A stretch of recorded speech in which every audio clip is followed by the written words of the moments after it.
Hello everyone, welcome to another video, and today we're going to go through the step-by-step on how to do a class 1 amalgam preparation. So here I have a 3D model of a lower second molar, and I'm rotating this model for you guys to see the occlusal surface, okay? Now we have some measurements. Half of the marginal ridge should be preserved if possible, and your buccal lingual width of your preparation should be 1/4 of your internal buccal lingual width of the occlusal surface. Let's see how this is actually done. So the first step would be to do the mesial distal length of your preparation, trying to have gently flowing curves, so internal line angles slightly rounded, and distinct cable surface margins. Okay, this is very important.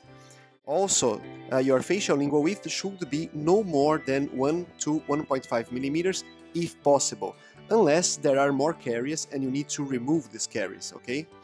Now we have these initial aspects of the cavity of your preparation, and now I am rotating the model to a lateral view of the second molar for you guys to understand that your buccal and lingual surfaces of your preparation should be convergent.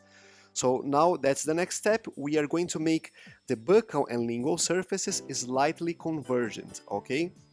So usually this would be with angles of 90 degrees, for example, a little bit more convergence, to be honest. And now you can actually check those angles with your burr. That's the procedure that we should do.